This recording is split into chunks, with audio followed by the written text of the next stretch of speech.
တိုင်းပြည်လေဒီတိုင်းမှာပဲတင့်တော်တဲ့နေရာထိုင်လို့ကောင်းတာပေါ့နော်တင့်တော်တဲ့နေရာမတင့်တော်တဲ့နေရာတွေထိုင်နေရင်တော့တိုင်းပြည်ကမလို့တဲ့ဒါပေမဲ့သိရေးကြည့်တာပါတိုင်းပြည်မှာအုပ်ချုပ်တဲ့အမြင့်ဆုံးတဲ့ပုဂ္ဂိုလ်တွေပါ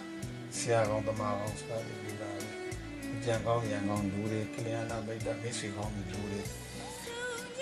အခုလူတွေလုံနေတာကောင်းရကောင်းကောင်းလို့လုံတာဒါပေမဲ့ဘာလူနေလဲပြီလားကျွန်တော်ဘာလူနေတယ်မြတ်စွာဘုရားဟောတဲ့ဒီမဂ္ဂင်7ပါးရဲ့မှာတာမာဒိဋ္ဌိနဲ့တာမာသင်္ကပ္ပသိကြီးတာမာဒိဋ္ဌိမှန်မြင်တာလေတဘာဝဓမ္မကိုတဘာဝကြကြမှန်မြင်တဲ့အမြင်မရှိတဲ့အခါကျစိတ်ရင်းစီနာတွေကောင်းတာမာဒိဋ္ဌိမရှိတဲ့အခါလုံးဘူးခင်ဗျားတို့အဲ့ဒီဟိုတိုင်းရတာကိုထမ်းဆောင်တဲ့ပုံကိုတော်တော်များများစိတ်ရင်းစီနာတော့ကောင်းဟုတ်တယ်လောက်တာဒါပေမဲ့အလွဲတွေဖြစ်ဘာလို့အလွဲတွေဖြစ်နေတာလဲတမ္မာဒိဋ္ဌိမဖြစ်ဘူးအဲ့ဒါတမ္မာဒိဋ္ဌိမဖြစ်တဲ့အခါကျတော့တိတ်ခက်တာပဲအဲ့ဒါဒီတမ္မာဒိဋ္ဌိဆိုတဲ့စကားလုံးလေးကလည်းမဂ္ဂင်၈ပါးကြီးတစ်ခုလုံးမှာသူကမဂ္ဂင်၈ပါးကြီးတစ်ခုလုံးမှာသူခေါင်းဆောင်မှာသူကယထာများလို့ပြောမှဆိုခေါင်းတွဲပဲဒီခေါင်းတွဲမကောင်းလို့ရှိရင်သူကသွားရလူတယောက်ရဲ့အတွေးအခေါ်အယူအဆအသိဉာဏ်မှန်ကန်မှုမှမရှိဘူးဆိုရင်လုတ်တဲ့လုတ်ဆောင်ချက်မှန်တယ်များအကုန်လုံးအမှားတွေဒါကြောင့်မလို့ခင်ဗျားတို့ကဒကမာကြီးဟောလားနိုင်ငံတော်တိုင်းနိုင်ငံပုဂ္ဂိုလ်ရဲ့မွေးနေ့ကိုအကြောင်းပြုရောက်လာတယ်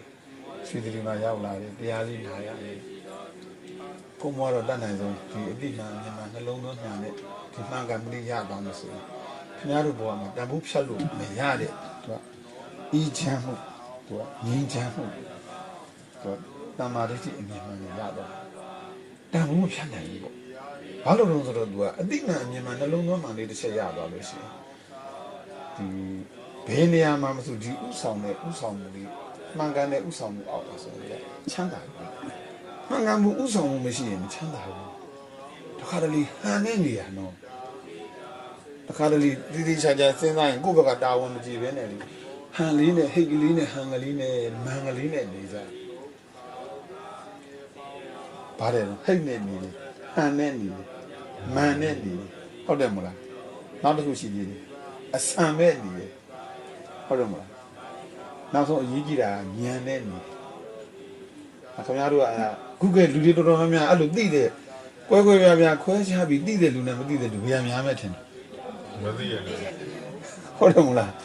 ဟိတ်နဲ့နေတဲ့လူတွေရှိတယ်ဟန်နဲ့နေတဲ့လူတွေရှိတယ်မန်နဲ့နေတဲ့လူတွေရှိတယ်ထန်နဲ့နေတဲ့လူတွေရှိတယ်ဟုတ်တယ်မလားညံမဲ့နေတဲ့လူတွေရှိတယ်ကံနဲ့နေတဲ့လူတွေရှိတယ်အဲ့ဒီမှာကိုကလေညံနဲ့နေတဲ့လူဖြစ်ရအဲ့ဒီကညံလေးရှိသွားရင်လွန်ကတာမှအေးချမ်းငြိမ်းချမ်းပါဥမာဆိုရပါလို့ကဲဘုံဘုံတို့တခါကြီးတို့တခါကြီးတို့ရထားတယ်ခန္ဓာကိုယ်ကြီးတည်ရင်ပိုးစာလောက်စာမြေသာဖြစ်တဲ့ခန္ဓာကိုယ်တည်ရင်ထားခဲ့ရမှာနှစ်တာတာဘာမှမရှိတိုင်းကျိုး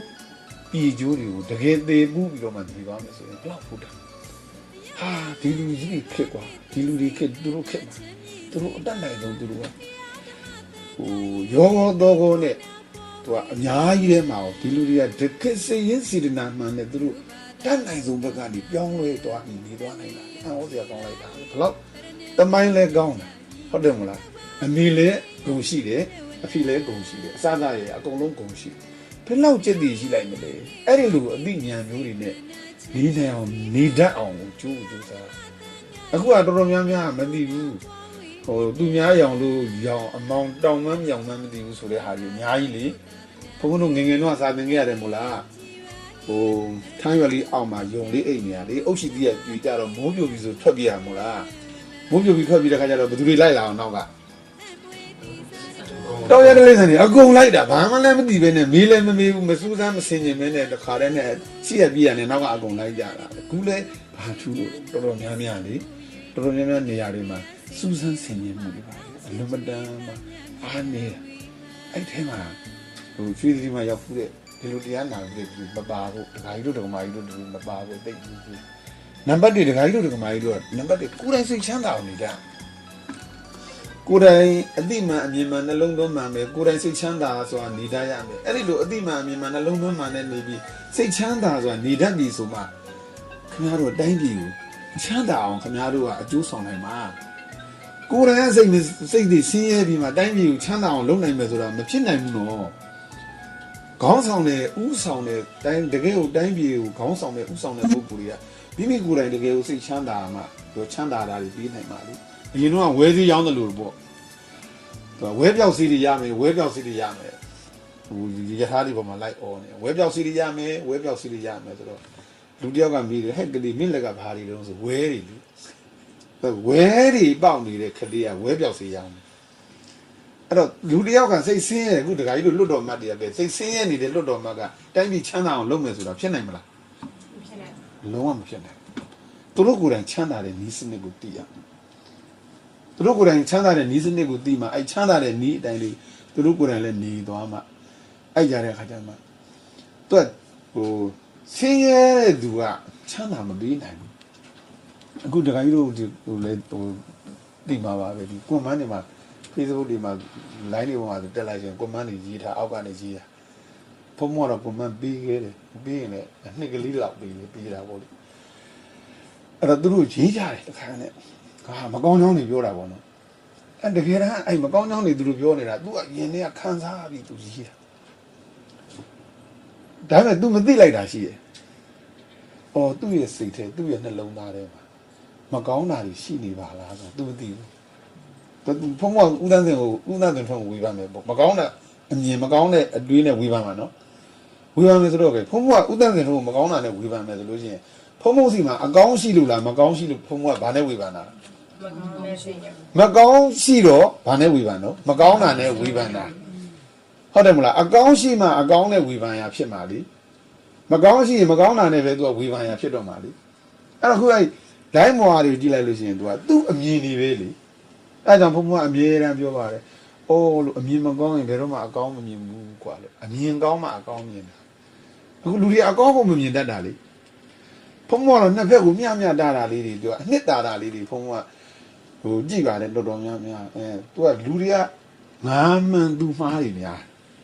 းကိုယ့်အယူဆကိုယ်အတွေးခေါ်မှန်တယ်ပေါ့။သူများကိုကလွဲရင်အကုန်လုံးကအမှားတွေပဲသူကငါမှန်သူမှားတွေများအဲ့လိုမဟုတ်ဘူးငါလည်းမှားနိုင်တာပဲသူမှားတယ်လို့ငါလည်းမှားနိုင်တာပဲဟုတ်တယ်မလားအဲ့တော့ငါမှန်တယ်လို့သူတို့လည်းမှန်းလာအောင်ဘယ်လိုပြောမလဲဘယ်လိုလုပ်မလဲဆိုတော့ဒီလိုလေးတွေဥဆောင်သွားရင်တော့အလွန်မတန်ကောင်းတာပဲတခါတလေကျတော့ဒီထဲမှာဖြည့်ရှင်းချက်တွေထဲမှာသူမြုပ်ကွက်တွေအများကြီးရှိပါတယ်လျှို့ဝှက်ချက်လေးတွေအများကြီးအဲ့ဒါလေးတွေကိုတိထပ်ဖို့သိလိုရတာဒါကြောင့်ကျန်တာတဲ့ပေါ့ဗျာဖုံးမှုစီရောက်လာတဲ့သူတွေတော့ဖုံးမှုကခင်ဗျားတို့ကိုယ်တိုင်နံပါတ်1ချမ်းသာစိတ်ချမ်းသာစိတ်ချမ်းသာရမယ်အတိမှန်ရမယ်အမြင်မှန်ရမယ်နှလုံးသွင်းမှန်ရမယ်အဲ့ဒီကအတိမှန်အမြင်မှန်နှလုံးသွင်းမှန်ရင်ခင်ဗျားတို့ချမ်းသာခင်ဗျားတို့ချမ်းသာရင်ခင်ဗျားတို့နဲ့တွေ့တဲ့လူတွေခင်ဗျားတို့ချမ်းသာတွေပြီးတော့မှာခင်ဗျားတို့ကမချမ်းသာပဲနဲ့မွဲနေတဲ့လူတယောက်ကချမ်းသာအောင်လုပ်ပြီးမယ်ဆိုတော့ဖြစ်နိုင်လားဘူးဘိုးတော်တွေလေတော့မဖုံဖုံအဲ့ကြပြားလေးဆက်ထားတာရှိတယ်ရှစ်လုံးပွဲတွေအများကြီးပဲအဲ့ဒါလေးဆက်တာ तू ကမှမရှိဘဲနဲ့ तू ကသူများကိုချမ်းသာအောင်မမယ်ဆိုတော့ तू တောင်မှလိမ့်နေရတာသူများစီလိမ့်နေရတာလိမ့်နေတဲ့လူတယောက်ကသူများကိုချမ်းသာအောင်မမယ်ဆိုတာလုံးဝမဖြစ်နိုင်ဘူးကိုယ်တိုင်စိတ်ချမ်းသာမှုမရှိတဲ့လူတယောက်ကသူများကိုစိတ်ချမ်းသာပေးမယ်မဖြစ်နိုင်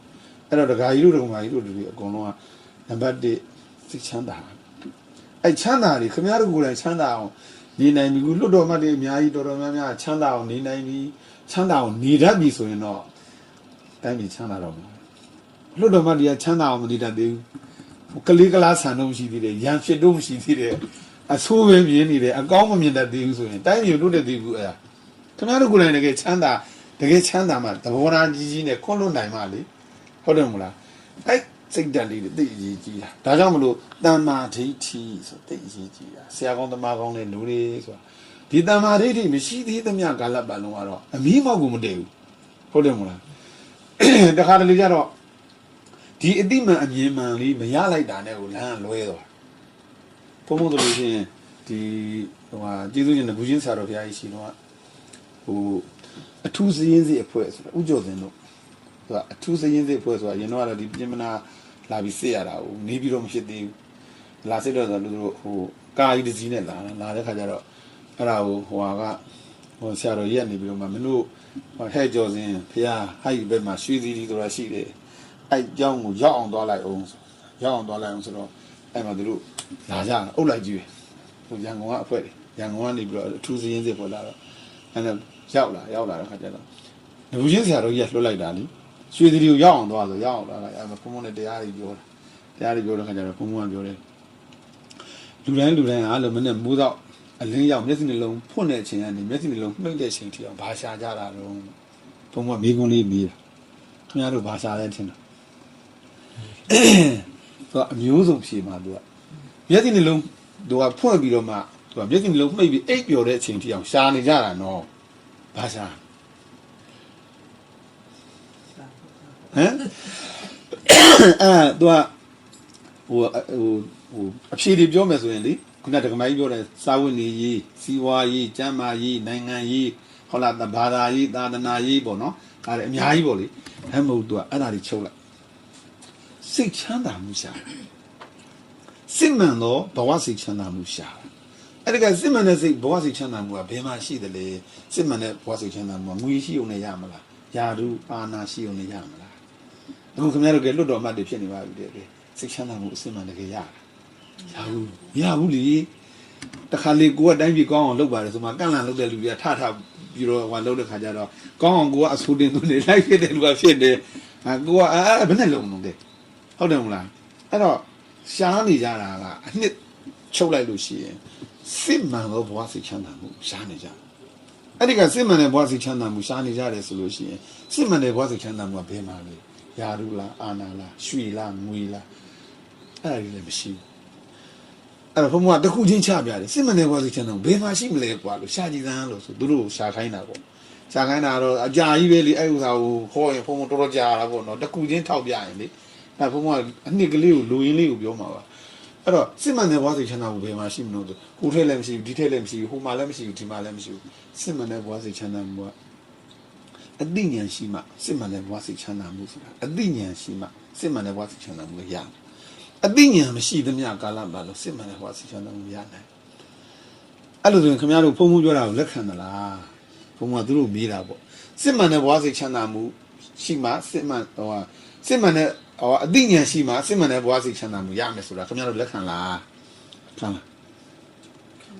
းလက်ခံတယ်ဆိုလို့ရှိရင်အဲ့လိုဆိုလို့ရှိရင်ငါတို့ကပြောတိုင်းမယုံတတ်ဘူးမင်းတို့ကကွာကြီးကြီးကျယ်ကျယ်ရွှေသီတော်ရသွားပြီတရားနာပြီးမှမလီစိတ်မှန်တဲ့ဘဝစိတ်ချမ်းသာမှုဘယ်မှာရှိတယ်လို့လဲငါတို့ကတုံတောင်ငါလက်မခံဘူးသက်တည်တာရာကအကူကအထောက်ထားခိုင်လုံးမှငါလ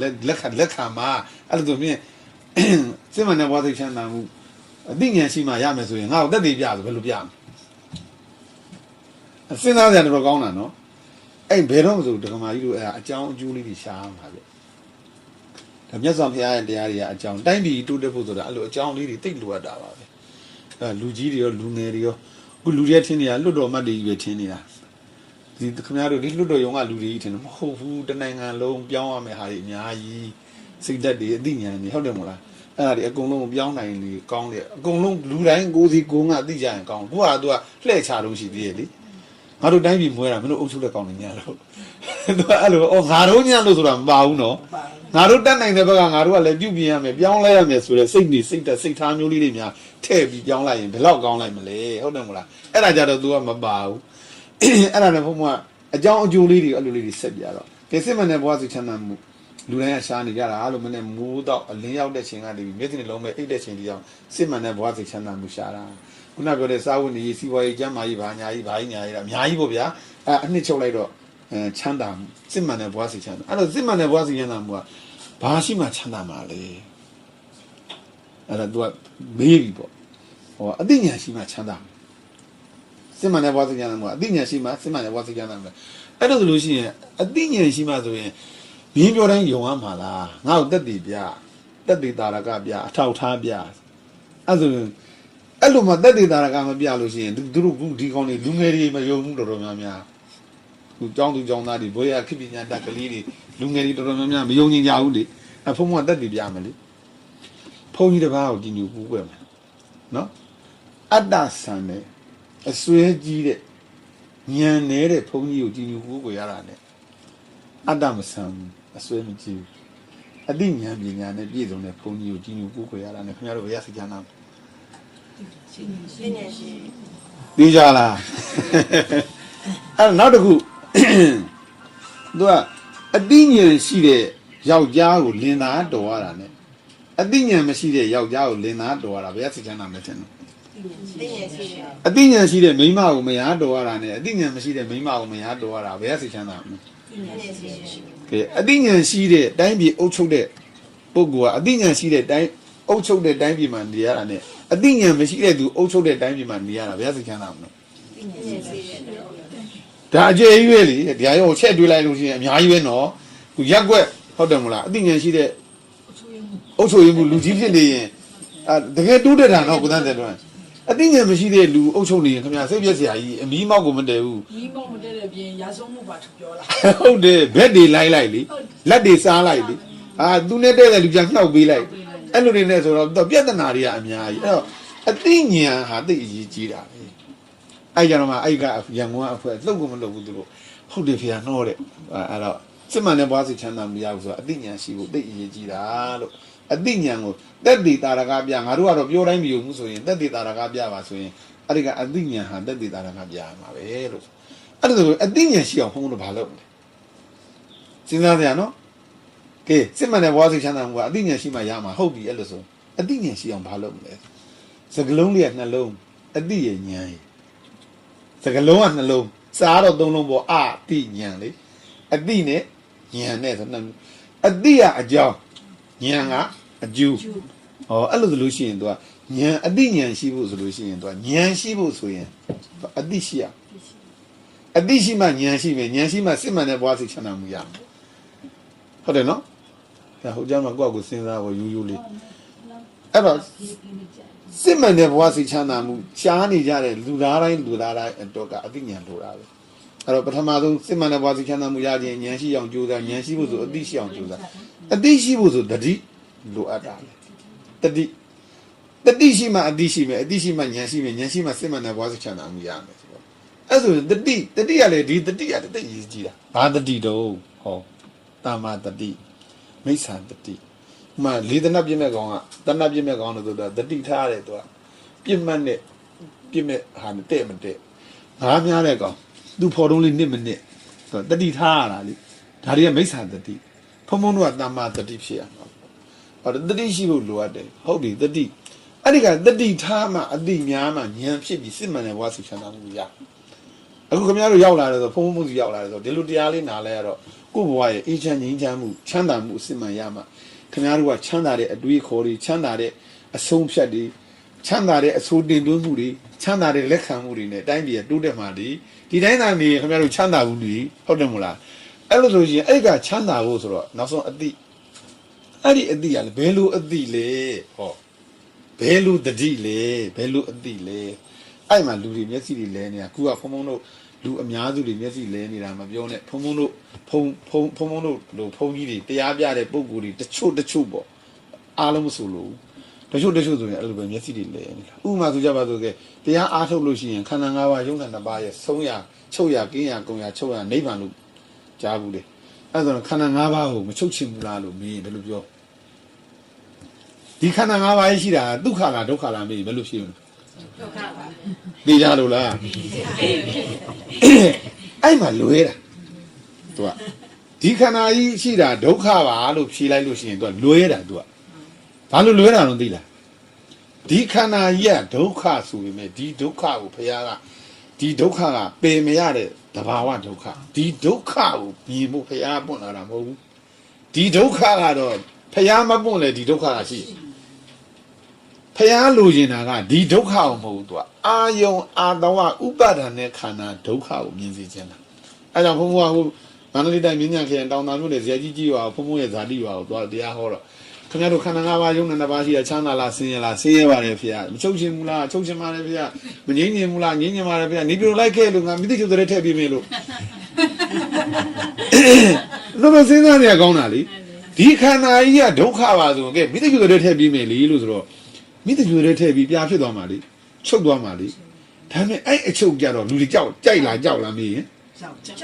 ကြောက်တယ်လေအဲ့လိုဆိုရင်မို့ဒီခန္ဓာကြီးကဒုက္ခမဟုတ်ဘူးခုကဲဥဒ္ဒဇင်တို့ခင်ဗျားတို့အဖွဲ့ကဲဆွမ်းလာလောင်းတယ်ခုဖုံဖုံတရားတွေနားနေရတယ်ဖုံဖုံကဒီခန္ဓာကြီးနဲ့တရားဟောတာနော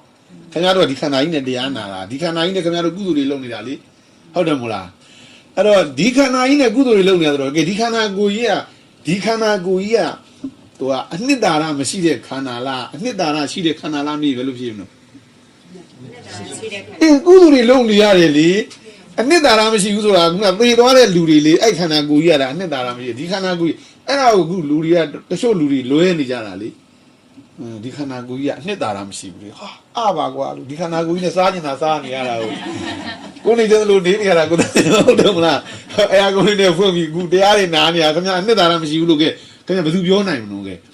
အနှစ်သာရမရှိဘူးဆိုတဲ့လူကအဲ့ဒါတကယ်တမ်းစဉ်းစားရင်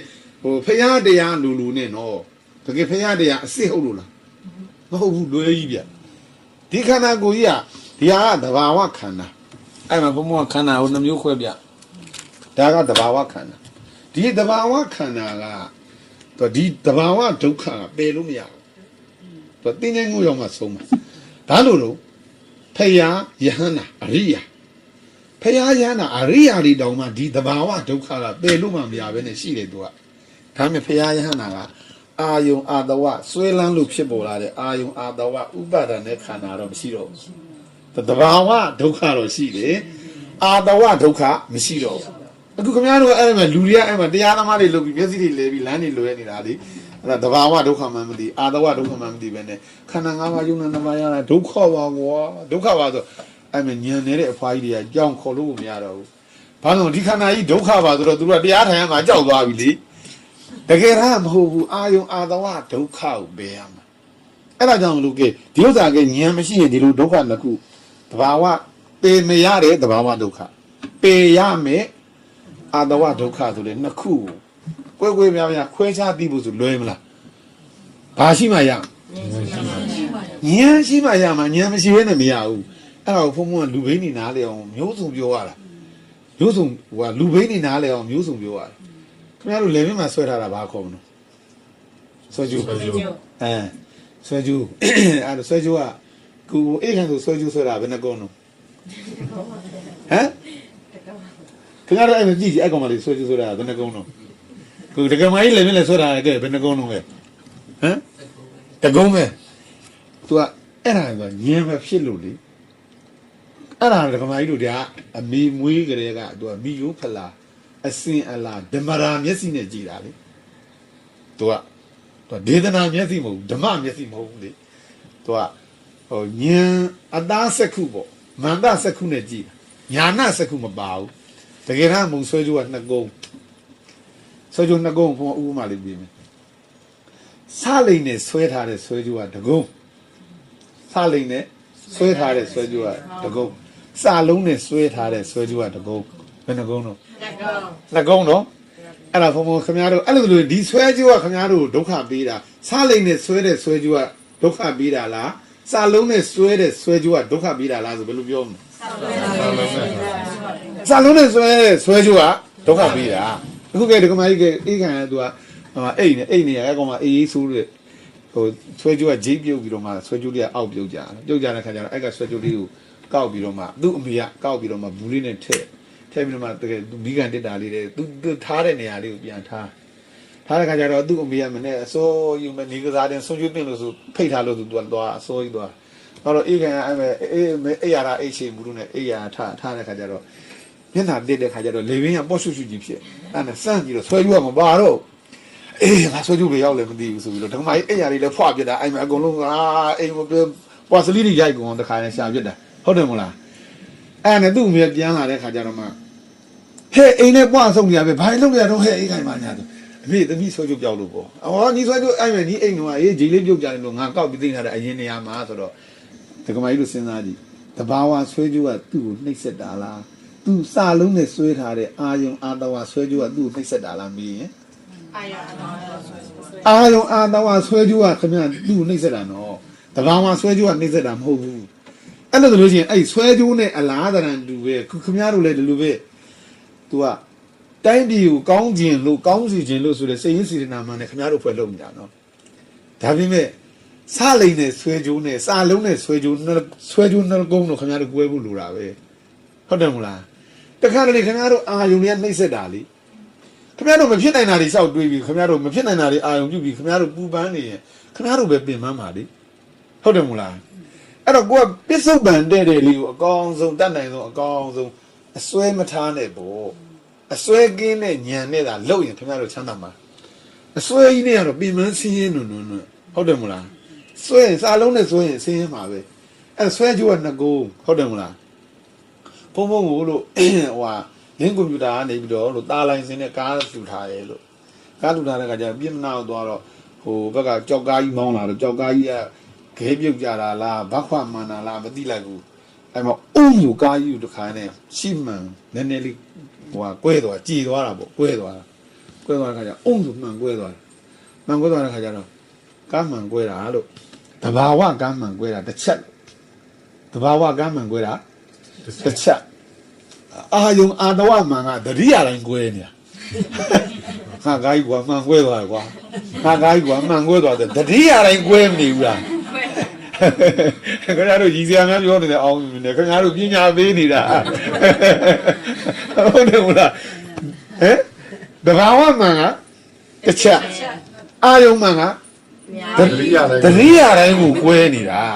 ဟုတ်တယ်မလားဟာကားမှန်ကွဲသွားဆိုကျုပ်ဗျာအိမ်မက်ထဲတော့ကွဲမှာအေးဟုတ်တယ်သမျောစိတ်နဲ့လေဟုတ်တယ်အဲ့တော့ဘုံမစဉ်းစားကြည့်တယ်ဘုံမကားမှန်ကွဲတာတော့တန်တယ်ဘာလို့ဘုံမတရားဖြစ်သွားတယ်လीအဲ့တော့ငါတကားမတွေကိုငါနားလေအောင်ဘယ်လိုပြောရမလဲဆိုဟာပြောစရာစကားရသွားတယ်လေဥဒ္ဒံစင်တွေအဲ့တက်ကြည့်တော့မဟုတ်သားပဲကွာလို့အဲ့ကြမှာအော်လို့အာယုံအာတဝမှန်လာအချက်ပေါင်းကိုမရနိုင်ဘူးတတိယတိုင်းအောင်းမေတိုင်းအမှားရတိုင်းနှမျောတိုင်းကွဲနေရလေတဘာဝမှာတော့တစ်ချက်တည်းကွဲတာလေဟုတ်တယ်တစ်ချိန်နဲ့တစ်ချက်တည်းကွဲတာလေအာတဝအာယုံမှန်အဲ့ဒါဆိုလို့ရှိရင်ခုဒကာကြီးတို့ဒကာမကြီးတို့တူလေအဲ့လိုပဲတဘာဝကခမည်းတော်နှိမ့်စစ်တာမဟုတ်ဘူးနော်အဲ့ကဖြစ်ပြီးပြက်ပြီးသားတွေအာယုံပြုမှအာယုံထဲမှာအာယုံအားဖြင့်ပေါ်လာတဲ့အာယုံတရားတွေကိုခမည်းတော်အရှိထားပြီးအရှိလို့ယူပြီးအရှိလို့စွဲထားတဲ့အဲ့အစွဲတွေကခမည်းတော်ဆင်းရဲစေတာအစွဲကခမည်းတော်ဒုက္ခပေးတာဟုတ်တယ်မလားဘယ်သူကဒုက္ခပေးတာအစွဲကဒုက္ခပေးတာလေဟုတ်တယ်မလားအစွဲတွေကဒုက္ခပေးတာအဲ့ဒါကိုလူတွေကမသိတဲ့ခါကျတော့အဲ့ဒါဟုတ်တယ်လို့ပဲဒါကြောင့်လို့လူတွေတမ္မာဒိဋ္ဌိဉာဏ်ဆိုတာသိအရေးကြီးတာဒီလိုအသိမှန်အမြင်မှန်နှလုံးသွင်းမှန်တဲ့ဉာဏ်မရမချင်းခဏမချမ်းသာဘူးဘုံဘုံပထမဘန်ကောက်သွားတော့ကိုကဥစဉ်တွေကပြောတယ်ဟိုတဲ့ဘာပြောလဲဆိုတော့ဘုန်းကြီးတဲ့ဘာလို့ကွာကြည်ပေါင်းဖျားတဲ့သူများနိုင်ငံမှာတဲ့မီးတွေကိုတဲ့ဟိုပတ်တရားပြန်လာတော့ညမီးတွေလင်းထိန်နေတာဟုတ်မီးတို့ကြည်ပေါင်းဖျားတဲ့ဟဲ့အောင်ငါလာကြောင်းနေတယ်လို့ငါနေပြီးတော့နေတာလို့မင်းတို့ဘန်ကောက်မီးလာဆိုကွာလို့ငါတို့နေပြီးတော့မြန်သနာတယ်ကွာလို့ဘုံကအိုင်တော့ရန်ကုန်ဟာတွေတော့မကြည်နိုင်ဘူးလေရန်ကုန်မန္တလေးမီးမလေးဘူးလေနေပြီးတော့မီးတွေနေအဲ့ဒါနဲ့သူကအစိုးရမကောင်းကြောင်းနေပြောတယ်သူကဟိုနိုင်ငံသားနေတဲ့ဥစဉ်လေးတွေဆိုတော့လေအစိုးရမကောင်းဘူးတဲ့ဘာညာနဲ့အဲ့လိုပြောတယ်အဲ့ဒါဖုံးမရောက်သွားတယ်ကျန်ဘာမင်းတို့ဘာပြောအောင်ကွာအစိုးရမကောင်းဘူးပေါ့အစိုးရမကောင်းစားအစိုးရမကောင်းဘူးဆိုထားပါတော့ကွာလို့မင်းတို့ပြောတာငါလက်ခံပါတယ်လို့ထားပါတော့လို့အစိုးရမကောင်းဘူးဆိုတော့ဘယ်အစိုးရတက်တဲ့အတိုက်ခံဆိုတာရှိတာပဲဘယ်လောက်ကောင်းအောင်လုပ်လို့မကောင်းပြောတဲ့လူတွေလည်းရှိနေတာပဲကဲအဲ့ဒါဆိုငါမြင်ဥပမာမင်းနဲ့ကွာလို့အဲ့ဥစဉ်နေတနာကြလဲကောင်းတယ်ဥစဉ်ဆိုရင်သိလားဖုံဖုံနဲ့သွားတွေ့တာလေအဲ့ဆိုမြင်ငါမင်းပဲကွာလို့အစိုးရမကောင်းဘူးလို့ဟုတ်ပြီလို့အဲ့မင်းမကောင်းဘူးဆိုတဲ့အစိုးရဘယ်ကပေါက်သွားတာတော့ပြည်သူကပေါက်သွားတာအစိုးရမကောင်းဘူးဆိုပြည်သူမကောင်းလို့ကွာလို့အဲ့ဒါဖုံးကသူ့ဥပမာလေးပြီးတယ်ဟဲ့အောင်ကြားမကြီးကသူ့လေးမွေးတာလားတိုးမကြီးကသူ့လေးမွေးတာလား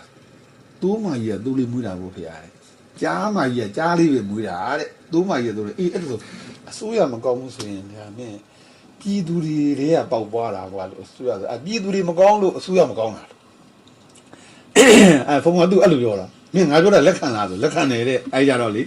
ကြားမကြီးကသိုးမမွေးဘူးကွာသိုးမကြီးကကြားမွေးဖုံကဥပမာလေးနဲ့ပြောတာကိုအဲ့လိုဆိုမင်းလက်ခံလားဆိုလက်ခံနေတဲ့ဟုတ်ပြီအဲ့လိုဆိုလို့ရှိရင်အဲ့လိုဆိုရင်အစိုးရမကောင်းတာပြည်သူမကောင်းလို့အဲ့ပြည်သူတွေဘာလို့မကောင်းတာသိလားလို့မိမအောင်ဖျားတဲ့ပြည်သူတွေမကောင်းတာဒီမင်းတို့လိုကိုတော်တွေကြောင်းပေါ်ကွာလို့မင်းတို့ကလို့ကိုယ်နိုင်ငံထဲမှာနေပြီးတော့မှကိုယ်နိုင်ငံကပြည်သူပြည်သားတွေကိုအသိမှန်အမြင်မှန်နှလုံးသွင်းမှန်သဘောပေါက်နားလေအောင်ကြတော့မင်းတို့ဟောမယ်ပြောမယ်မကြိုးစားဘဲနဲ့မင်းတို့အနေချောင်အစားချောင်တဲ့နိုင်ငံခြားလာနေနေတဲ့ကောင်တွေလို့မင်းတို့ကောင်တွေဘုံကပြောအဲ့ကြတော့အဲ့ဒါပြည်သူတွေမကောင်းတာက ဘဇုတာဝန်တို့သိလားလို့မင်းတို့ငါတို့ဆုံးမရမယ်အမှန်တရားတွေဟောပြပြောပြသင်ပြရမှာတွေကိုငါတို့ကိုယ်တိုင်ကလိမ္မာအောင်လိမ္မာရင်ကျေးမှုရှိအောင်မဟောနိုင်မပြောနိုင်မဆုံးမနိုင်တာအဲ့ဒါမင်းတို့ငါတို့အပြစ်တွေပဲပါတယ်ကွာလို့ဘယ်တော့မှဆိုသူများကိုမင်းတို့မြတ်စွာဘုရားကပြောတယ်လေးညာကိုဖုန်းနဲ့ပဲ့ရင်အဲ့ဖုန်းကကိုယ့်စီပြန်လာမှာမိုးမောပြီးတသွေးထွေးရင်မျက်နှာပေါ်ကြာမှာကိုယ့်မျက်နှာပေါ်ပဲပြန်ကြာမှာသူများအပြစ်ပြောရင်မင်းကိုယ့်စီပြန်လာမှာဆိုတာနင်သဘောပေါက်ကွာလို့ဆိုတော့အဲ့ဦးစင်းနေနောက်ဖုန်းစီနိုင်ငံရေးမကောင်းကြောင်ပြောတော့အဲ့ဒါကြောင့်ဖုန်းမဟုတ်ပါဖုန်းကလည်းတကယ်သဘာဝကြကြပြောတာလေအဲ့တော့အစိုးရမကောင်းဘူးဆိုတာပြည်သူမကောင်းလို့ပြည်သူမကောင်းဘူးဆိုတာဒီပြည်သူတွေကိုဆုံးမသွန်သင်တဲ့ပုံကိုယ်တွေကလိုအပ်လို့လေအဲ့ကြောင့်မလို့မင်းတို့လူအနေဆောင်တာငါတော့မြင်ငါတတ်နိုင်ငါပြောရဲကွာလို့ငါတို့ကတော့ကိုယ်နိုင်ငံထဲကိုနေတာဆိုတော့ကွာလို့ငါတို့ကသူများနိုင်ငံသိလေထင်ကြီးရမှာမဟုတ်ဘူးကွာလို့သူများနိုင်ငံအကြောင်းကျိုးတိုက်ဆိုင်လို့တာရောက်လာတာပဲလို့အဲ့ဒါငါတို့ကတော့ကိုယ်နိုင်ငံထဲမှာနေတာဆိုတော့အဲ့ဒါအဲ့ဟာဒီမကောင်းတာမင်းတို့ပြစ်တယ်လေပါတယ်ဆိုတဲ့အကြောင်းတွေပြောတော့ဖလုတ်တော့အဲ့ကြတော့အဲ့နောက်ဆိုလို့ရှိရင်ဖုံမိုးရှိဆိုဘယ်တော့မှမပြောဘူးအဲ့ကြမှာအိုက်ဦးစင်းနဲ့ဘာပြောအောင်သိလားရွှေသီဆရာတော်ရှိရလဲငါတို့ပညာတွေနီးတွေယူစရာတွေအများကြီးပဲသူအဲ့ကြောင့်အဲ့လိုပြောတာအဲ့တော့ခုလူတွေကတော်တော်များများဒီအတိမန်အမြင်မှန်ကသိလို့တာပဲဟုတ်တယ်မို့လားအဲ့ဒီကဒီအတိမန်အမြင်မှန်ကခုနပြောတဲ့စစ်မှန်တဲ့ဘဝစိတ်ချမ်းသာကိုအတိညာအဲ့ဒီကအတိညာသိလို့တာပဲအခုလူတွေကထင်းနေကြတာဒီသဘာဝနဲ့အာယုံနဲ့ကိုမကွဲဘူးခုသဘာဝနဲ့အာယုံနဲ့မကွဲဘူးဗျာကဲတရားထိုင်မယ်ဘယ်လိုလုပ်တရားရသူကသဘာဝခန္ဓာကြီးချုပ်ချင်တာလေဖះကအာယုံအာသောဥပါဒဏ်နဲ့ခန္ဓာချုပ်အောင်ကျင့်ရမှာအခုလူတွေကျင့်နေတာကဒီဟာကြီးရဒီသဘာဝတရားကြီးကကျင့်တရားကိုမလို့တက်တန်းစီရင်ဝေမှာပဲချုပ်မှာပဲ तू ကဒီဟာကြီးချုပ်ဖို့ကတော့အပူလုံးနေနဲ့ကျင့်မနေနဲ့ဟုတ်တယ်မလားဘာလို့လဲဆိုတော့သိမှာပဲဟုတ်အဲ့ဒါကိုနားမလေသဘောမပေါက်တဲ့ခါကျတော့လူတွေကိုပြောရဆိုတော့သိလက်ပေါက်ကတာအဲ့တော့ကြံနာမပြောနေကွာလို့ငါတို့တရားသမားတွေကိုယ်တိုင်လွဲနေတော့ဘယ်နဲ့လုပ်မလဲတကယ်တမ်းချုပ်ရမှာကစွဲလန်းလို့ဖြစ်ပေါ်လာတော့အာယုံအာတဝဥပါဒဏ်နဲ့ခန္ဓာချုပ်ရမှာမလားအဲ့ဒါချုပ်ရမှာကြတဲ့အခုဒီတဘာဝခန္ဓာကြီးကိုသူကချုပ်အောင်လုပ်နေတယ်ဆိုတော့လွဲနေတာလေအဲ့ကြောင့်ဘုံဘုံပြောတယ်တရားကလို့အဝိဇ္ဇာအောက်ကတရားလို့ဒါအဝိဇ္ဇာအောက်ကတရားဒါအဝိဇ္ဇာရဲ့အထက်ကတရားဝိဇ္ဇာဉာဏ်နဲ့ရှင်တဲ့တရားအဝိဇ္ဇာနဲ့တရားအဲ့လိုမတူလို့ခုလူတွေကဟိုတခိုးကလူဟစ်တယ်ဆိုတဲ့စကားပုံရှိရလေသူကတခိုးကအိမ်မှာလစ်လို့ဆိုဝင်ခိုးတာခွင်းကနေအိမ်ရှင်ကနိုးသွားတဲ့ခါကျတော့မှတခိုးမျိုးဆိုတခိုးကထအော်တဲ့ခါကျတော့ဟိုရွာတွေကလူတွေကဝိုင်းလာတဲ့လူတွေဘယ်သူဖမ်းမလို့တခိုးကအော်နေတာလေလူဟစ်နေတော့အခုလေလို့တို့ကအဝိဇ္ဇာကနေပြီးတော့မှမင်းတို့တတိထားကြနော်အဝိဇ္ဇာကြောက်เสียသိကောင်းတာဆိုအဝိဇ္ဇာကြောက်เสียသိကောင်းတယ်ဆိုပြီးတော့နောက်ပြီးတော့ तू ကသူ့ထဲပဲပြန်သွန်းတာလေအဝိဇ္ဇာကပဲတရားပြန်ဟောနေတာလေအဝိဇ္ဇာကကြောက်เสียကောင်းတယ်ဆိုတော့ကိုကအဟုတ်ထင်နေတာဘယ်ဟုတ်လို့ပြီးတော့အဝိဇ္ဇာတရားတွေတော့ငါမကင်းတဲ့အဝိဇ္ဇာတရားတွေပဲပြန်နာနေရတော့ဖုံဖုံတို့ကလွတ်မြောက်ခြင်းဆိုတာကိုမရဘူးအဲ့ဒါတွေကလုံးချပတ်ချတွေလဲနေအဲ့နဲ့ဖုံဖုံကတနေ့ကတကြံတွင်းတော့တရားတွေတာဟောတော့လေဘင်းကြီး꿰ပြီးတော့မှဒီလေဘင်းလေးကြီးရောင်းလာလားကြီးလာတယ်လေကြီးလာအဲ့နဲ့သဘူးတိစေးုံသွားတော့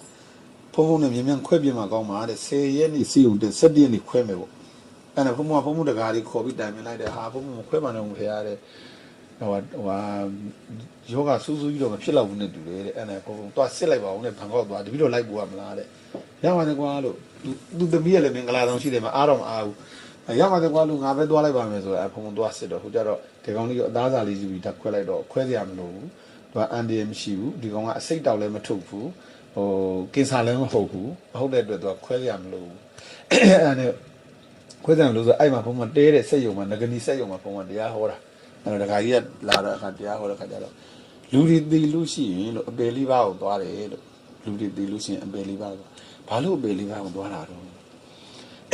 ့နိဗ္ဗာန်ရောက်ကြောင်းတရားတွေကိုပြနေတဲ့ရိတ်တာတွေအများကြီးရှိတယ်နော်အပယ်လေးပါးသွားဖို့ရိတ်တာကြားဘူးလား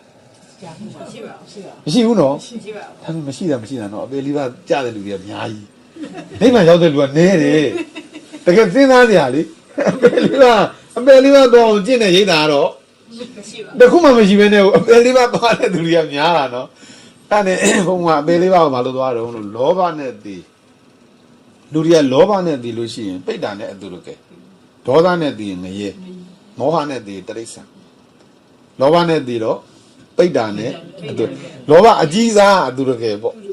လောဘအသေးစားကပိတ်တာပိတ်တာနဲ့အတူတကယ်ဒေါသနဲ့တည်တော့ငရေမောဟနဲ့တည်တော့တိရစ္ဆာန်အပေလေးပါးဆိုတာလောဘဒေါသမောဟကြောင့်ဖြစ်တာအဲ့တော့အပေလေးပါးဘာကြောင့်သွားလောဘဒေါသမောဟကြောင့်အဲ့ကလောဘဒေါသမောဟဘာလို့ဖြစ်တာတော့ဆိုအစွဲ၃ပါးကြောင့်ကြိုက်ဆွဲမကြိုက်ဆွဲမတည်ဘူးကြိုက်ဆွဲမကြိုက်ဆွဲမတည်ဆွဲဆိုတဲ့အစွဲ၃ပါးကြောင့်ကြိုက်ဆွဲကြောင့်လောဘဖြစ်တာမကြိုက်ဆွဲကြောင့်ဒေါသဖြစ်တာမတည်ဆွဲကြောင့်မောဟဖြစ်အဲ့ကအစွဲ၃ပါးကြောင့်သူကလောဘဒေါသမောဟဖြစ်အဲ့ဆိုအဲ့အစွဲ၃ပါးကဘာလို့ဆွဲတာတော့ဖြစ်ပြီးပြက်ပြီးသားတွေဖြစ်ပြီးပြက်ပြီးသားတွေကိုသူကအရှိထင်လို့အရှိလို့ယူလို့အရှိလို့ဆွဲလို့သူကအစွဲဖြစ်တာဥပမာဆိုကြပါစို့ဘုံဘဒီထဲမှာဘာမှမရှိဘူးနော်ဒီလဝါထဲမှာဘာမှမရှိဒီလဝါထဲဘာမှမရှိဘာမှမရှိတဲ့လဝါနှစ်ခုတီးလိုက်အတန်ဖြစ်ပေါ်မလာဘူးလားအတန်ဖြစ်တာနော်အဲ့ဒီကဖြစ်ပေါ်လာတဲ့အတန်ကဒီဖြစ်တဲ့နေရာပြက်တာကုသငင်ထွန်းနာကိုမရောက်ဘူးဒီနားနေပြက်တာစံဒီတမြင်မရွေဘူးဒီအတန်ကအဲ့အတန်ကနေပြီးတော့ဒီလိုတီးလိုက်တဲ့အခါကျတော့ဒီနေရာနဲ့ဖြစ်ပြီးချုပ်သွားတာဒါပေမဲ့အဲ့ကအတန်ရဲ့လှိုင်းကတော့ဒီလိုရိုက်သွားတော့ဥဒန်းစင်ထွန်းရဲ့နားစီရောက်တော့မှဥဒန်းစင်ထွန်းကကြားတာဟာဒါဖုံးလက်ခုပ်တီးလိုက်တဲ့အတန်ပဲဆိုတာအဲ့ဆိုလို့ရှိရင်တီးတော့ကြားတာလားတီးပြီးမှကြားတာလားတီးပြီးမှကြားကဲမျက်စိနဲ့ကြည်တော့ကိုဓာတ်ရိုက်မြင်တာလားမြင်သိစိတ်ဖြစ်ပြီးမှမြင်တာလားဖြစ်ပြီးမှမြင်တာကောင်မလေးတွေကြည့်လိုက်လေဒီကောင်မလေးတွေကြည့်လိုက်တယ်ဆိုဖတ်ဆိုမြင်လိုက်တာမြင်သိစိတ်ကမြင်တဲ့နေရာဖြစ်ပြီးပြက်သွားတာအဲ့မှာတော့ဝါတာလည်းမပါဘူးချိုးတာလည်းမပါဘူးလှတာလည်းမပါဘူးဖြူတာလည်းမပါဘူးမဲတာလည်းမပါဘူးပူတာလည်းမပါဘူးရှည်တာလည်းမပါဘူးသူကဖြစ်တဲ့နေရာမြင်သိစိတ်ကပြက်သွားအဲ့ဒါကိုဖုံဖုံတို့ကအဲ့ခုနမြင်တာလေးကိုအာယုံပြန်ပြုတ်လိုက်တာအာယုံပြန်ပြုတ်မှဝါသလားပိန်သလားဖြူသလားမဲသလားတုသလားရှည်သလားဆိုတာအာယုံကြမှာချစ်စရာကောင်းသလားမုန်းစရာကောင်းသလားဆိုတော့အာယုံကြမှာအဲ့လိုတလို့ရှိရင်ဖုံဖုံတို့ကဒီအာယုံလို့မသိသေးသမျှကာလပတ်လုံးအာယုံကိုသဘောမပေါက်သမျှကာလပတ်လုံးခင်ဗျားတို့လောဘဒေါသမောဟတွေဖြစ်နေမှာဗျဟုတ်တယ်မို့လားအဲ့ကြတော့မှအာယုံမသိလို့လောဘဒေါသမောဟဖြစ်တာလေဟုတ်တယ်မို့လားအာယုံနဲ့တဘာဝနဲ့ဘာဖြစ်တော့ရောတဲ့ခါကျတော့အတူတူထင်တာအာယုံကိုတဘာဝနဲ့အတူတူထင်တယ်ရောတဲ့ခါကျတော့မှအဲ့မှာဘုံတော့ချစ်တာကြိုက်တာမကြိုက်တာတွေမုန်းတာတွေအဲ့ဒါတွေဖြစ်တဲ့ခါကျတော့အဲ့ဒါတွေကသဘောမပေါက်အခုအဲ့လိုလို့ရှိရင်အခုဒကာကြီးတို့ဒကာမကြီးတို့အခုစဉ်းစားကြည့်ဦးလေဖြစ်တဲ့တဘာဝကဖြစ်တဲ့နေရာပြက်တာလက်ဖြောက်တစ်ချက်တော့မှရုပ်ကလေး9000နံကလေး3သိန်းကျော်ရုပ်တစ်ဖြစ်နံ18ချက်ပြက်ဖြစ်ပြက်နှုံးနေအဲ့လိုလို့ရှိရင်ဘုံဘုံကဖြစ်ပြီးပြက်ပြီးသားတွေကြာမှသိရအဲ့လိုဆိုရင်အာယုံတွေကြာမှသိရတာအဲ့အာယုံနဲ့တဘာဝနဲ့အာယုံတူလားမတူဘူးနော်အဲ့တဘာဝနဲ့အာယုံနဲ့တဘာဝကိုမတူဘူးလို့အမှန်ပွဲပြားခွဲခြားသိလိုက်လို့ရှိရင်ဒါတွေကအာယုံတွေပဲဆိုအာယုံဆိုတာဖြစ်ပြီးပြက်ပြီးသားအသက်မရှိတော့ဘူးလောကီဥပမာနဲ့ပြောမယ်ဆိုသိပြီးသားလေအဲ့ဒါကိုဖုံဖုံကအရှိထားပြီးတော့မှအဲ့ဒါကြီးကိုချစ်တာတွေရောကြိုက်တာတွေရောမုန်းတာတွေရောမကြည်နပ်တာတွေရောလောဘတွေဒေါသတွေမောဟတွေအဲ့အာယုံတွေမှာဖြစ်အဲ့ဒါကိုသဘောပေါက်နားလည်လို့ရှိရင်ဖုံဖုံကဒီအာယုံမှာကွာဒါတွေကလောကီအာယုံတွေပဲဖြစ်ပြီးပြက်ပြီးသားလောကီအာယုံတရားတွေပဲဆိုတာကိုကောင်းကောင်းနားလည်သဘောပေါက်ရဲ့အဲ့ဒီမှာသူကကျေးဇူးရှင်ပခုတ်ကူဆရာတော်ဘုရားကြီးဓာတ်တော်ကြားတဲ့ဆရာတော်ကြီးကဘာပြောလဲဆိုတော့သူကအာယုံလိုက်စားဒုက္ခများရှိလျာတန်တရားအာယုံတော့ကိုလိုက်စားနေမယ်ဆိုရင်တန်တရားရှိမှာပဲတဲ့အာယုံလိုက်စားဒုက္ခများရှိလျာတန်တရားအာယုံပြက်ကင်းဒုက္ခရှင်စံကင်းနေပြီဒါအဲ့ဒီကအာယုံတွေကဒါတွေကအာယုံတွေပါပဲလို့ဒကမာကြီးတို့ကအာလျာပြက်ခဲ့မယ်ဆိုရင်အာယုံပြက်ကင်းဒုက္ခရှင်စံကင်းနေပြီဒါလေခင်ဗျားတို့ဆင်းရဲရမရှိတော့အာယုံကိုသိမကန့်ကြီးလွတ်ဣတန်တရားတဲ့အာယုံလို့သိရင်တန်တရားလွတ်သွားတယ်အဲ့လိုလို့ရှိရင်အဲ့ဒီကအာယုံနဲ့တဘာဝကိုကွဲပြားခွဲခြားပြီးမသိလို့အစွဲသုံးပါးဝင်တယ်အစွဲသုံးပါးကြောင့်လောဘဒေါသမောဟဖြစ်တယ်လောဘဒေါသမောဟဖြစ်တဲ့ကြောင့်အပေသွားတယ်အပေသွားတာလောဘဒေါသမောဟကြောင့်လောဘဒေါသမောဟကအစွဲသုံးပါးကြောင့်အစွဲသုံးပါးကအာယုံနဲ့တဘာဝကိုကွဲပြားခွဲခြားပြီးအမှန်မသိလို့အမှန်မသိတာအဝိဇ္ဇာအမှန်မသိတာအဝိဇ္ဇာအဲ့လိုလို့ရှိရင်အဝိဇ္ဇာရှိရင်အပယ်ရှိတယ်တန်တရားရှိတယ်အဝိဇ္ဇာရှိရင်ဆင်းရဲရှိတယ်အဝိဇ္ဇာရှိရင်ဒုက္ခရှိတယ်စဉ်းစားနော်အဲ့ဒါလို့ရင်အဝိဇ္ဇာကဘာပြောင်းရမလဲဝိဇ္ဇာဉာဏ်လေးပဲပြောင်းရမှာမို့လားခုကခင်ဗျားတို့ကရွှေသတိမလာခင်တော့ရွှေသတိမရောက်ခင်တော့လာတော့ခင်ဗျားတို့ဘာနဲ့လာအဝိဇ္ဇာနဲ့လာခုဒီကပြန်ရင်ဟော အဝိဇ္ဇာနဲ့ပဲပြန်မယ်ဆိုရင်တော့မကြိုက်သေးဘူးတော့ဟုတ်တယ်မလားလာတော့ကတော့အဝိဇ္ဇာနဲ့လာတယ်ပြန်ကြရင်ငါတို့ဝိဇ္ဇာဉာဏ်နဲ့ပြန်မယ်သိသွားပြီလေဒါအာယုန်တွေပါကွာအာယုန်တွေပါဆိုအဲ့ကြခင်ဗျားတို့မစင်းရတော့ဘူးလေအာယုန်လို့သိလိုက်တာနဲ့ကိုသူကမစင်းရတော့ဆိုတော့ဟာအဲ့လိုဆိုလို့ရှိရင်အာယုန်ကိုသိမကန့်ကြီးလွတ်ဤတန်ညာဆိုတန်ညာလွတ်နေတာ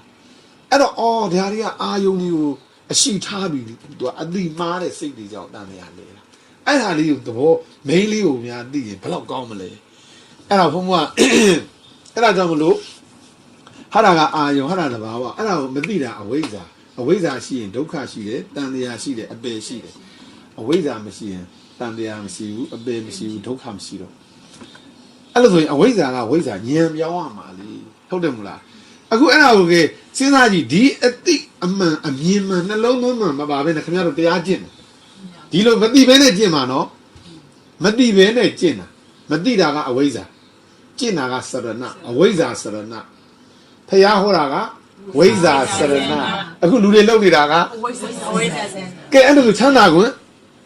မရနိုင်ဘူးအဲ့ဒါကိုကိုကကောင်းကောင်းကြီးနားလေသဘောပေါက်ပြီးအမှန်ပြီးတော့မှအော်ဝိဇ္ဇာစရဏနဲ့နေရမှာပါလားလို့အဲ့ဒါလေးကိုဖုံဖုံအဲ့ဒါတီးတီးချာချာဟောပြလိုက်တော့အဲ့ငကနီဆက်ယုံကတခါကြီးကသူ့အိုင်ဖုန်းလေးနဲ့ဖုံဖုံဟောတာတော့ဖုန်းလေးနဲ့ဗီဒီယိုရိုက်တာအဲ့ဗီဒီယိုရိုက်ထားတဲ့ဥစ္စာလေးကိုအဲ့ဗီဒီယိုရိုက်ထားပြီးတော့မှအဲ့ဒါလေးကိုသူက YouTube ကနေတင်လိုက်အဲ့တော့ဘုံကအဲ့ YouTube ဟာလေးကို download လုပ်ပြီး Facebook ကထပ်တင်ပေးလိုက်ထပ်တယ်အဲ့ကြည့်တဲ့လူပေါင်းဘယ်လောက်များတော့ဟောကလူက9ယောက်4-5ယောက်ပဲရှိတာဟောတဲ့လူကကြည့်တဲ့လူပေါင်းဘယ်လောက်ချင်တော့တော့ထောင်ကျော်သွားပြီ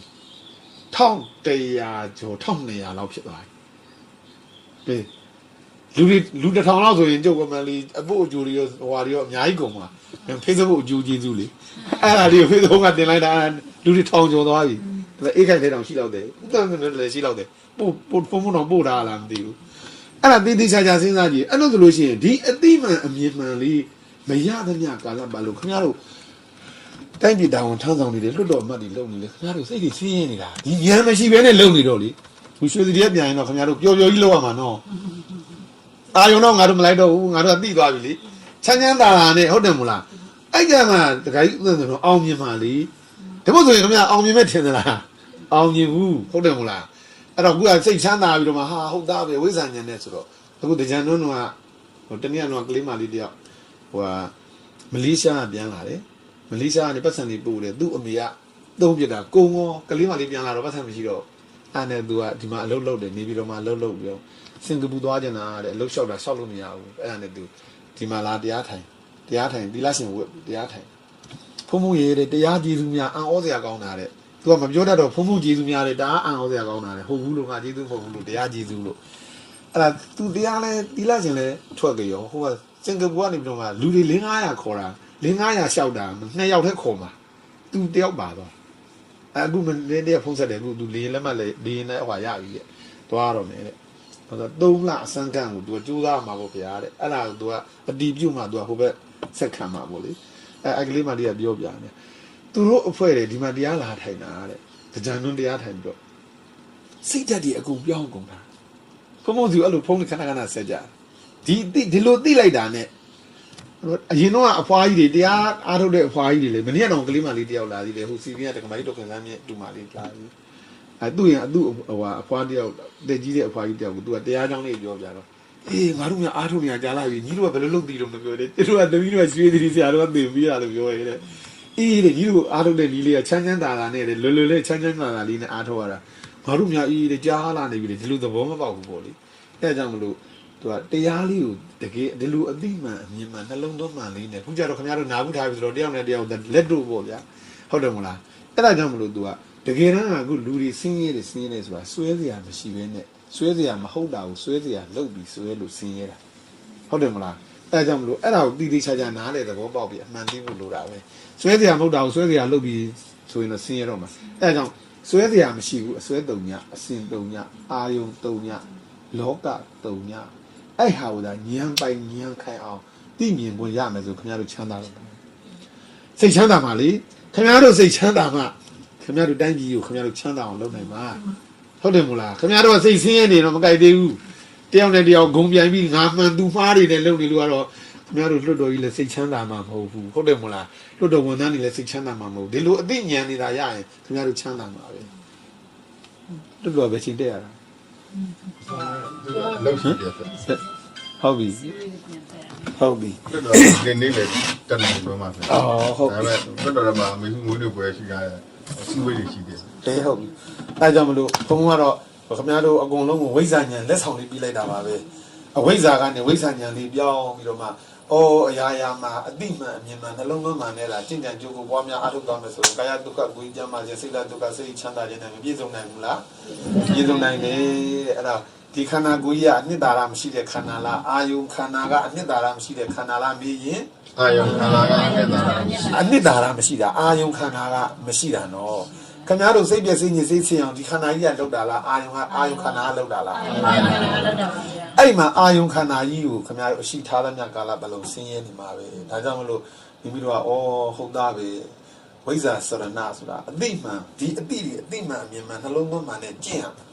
အခုကျတော့အတိမှန်အမြင်မှန်နှလုံးသွင်းမှနဲ့ကျင့်တော့လူတွေကကျင့်ဖို့ကအဓိကဖြစ်နေတာသိဖို့ကအဓိကကိုကျင့်ဖို့ကအဓိကဖြစ်နေတာဒီဟုတ်တယ်မလားအခုခင်ဗျားတို့ကတိုင်းပြည်သူပြည်သားတွေ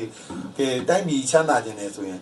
ချမ်းသာတဲ့နီးလန်းတွေနီးစနစ်တွေကိုတိုင်းသူပြည်သားတွေအကုန်လုံးကနံပါတ်1ပထမဆုံးသိရနံပါတ်2သိတဲ့အတိုင်းလိုင်းနာကျင့်တော့အဲ့ဒါနံပါတ်3ချမ်းသာမှာလေအခုသိကိုမသိတာဘယ်နဲ့လုံးတော့ကဲသိလည်းမသိဘူးကွာတဲ့ငါလည်းလာပြောနေတယ်သိလည်းမသိချင်ဘူးတဲ့အဲ့ဒါမရှိတာတဲ့မသိတာခက်တယ်မရှိတာတဲ့မသိတာမသိတာတဲ့မသိချင်တာခက်တယ်ဟုတ်တယ်မလားမသိချင်တာတဲ့သိချင်ဟန်ဆောင်တာပူခက်တယ်